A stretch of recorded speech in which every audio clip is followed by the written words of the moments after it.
Hi guys! Welcome sa aming walang kwentong vlog. Ngayong araw na ito ay makakasama namin ang aming inaanak na si Baby Elora at sila Mars Jocelyn at Pards Nestor.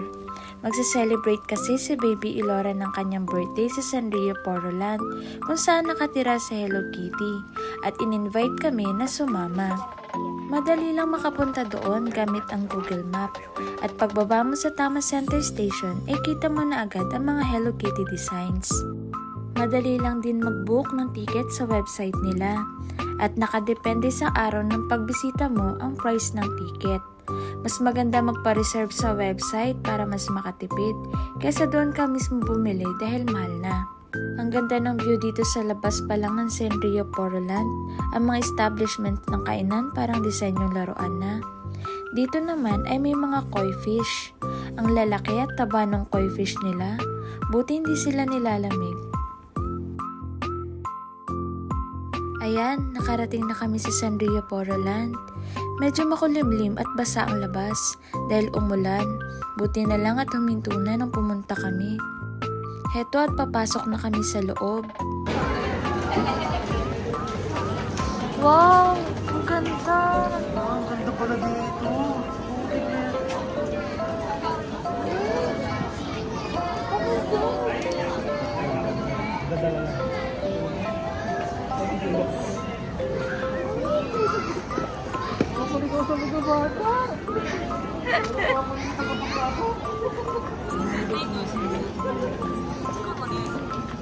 Ang ganda dito sa loob, kahit sa ganitong edad namin, manghang-mangha pa din kami.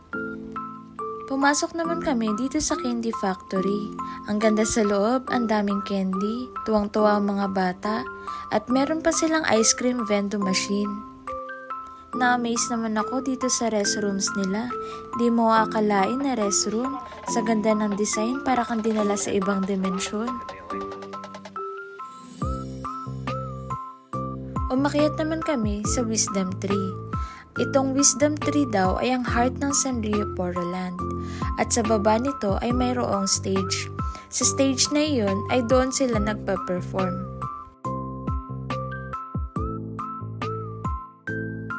At ito naman ang view sa taas ng Wisdom Tree. Ang ganda, parang magical at enchanted ang vibes.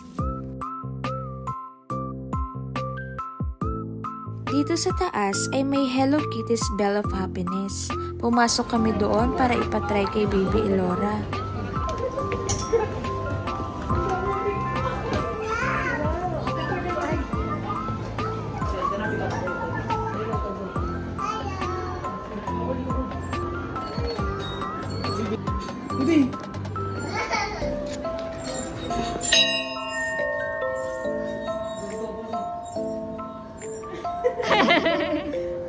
At nagpicture na rin kami.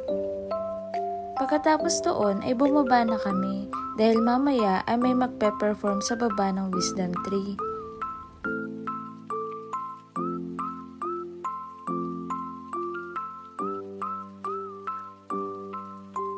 Pagbaba namin, nakita namin itong village shop kaya pumasok muna kami habang di pa nagsisimula ang performance nila. Ang daming mga souvenirs dito at kung fan ka ni Hello Kitty, madami ka talagang mabibili dito. Ang cute ng mga designs.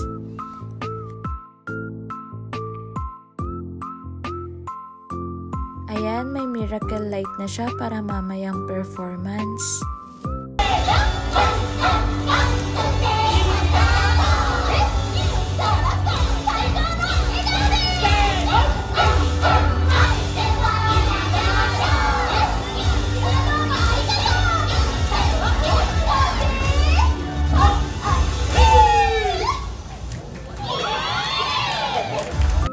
Nakakatuwa tignan si Baby Elora at nakikisayaw pa sa kanila. Halatang tuwang-tuwa siya sa performance nila.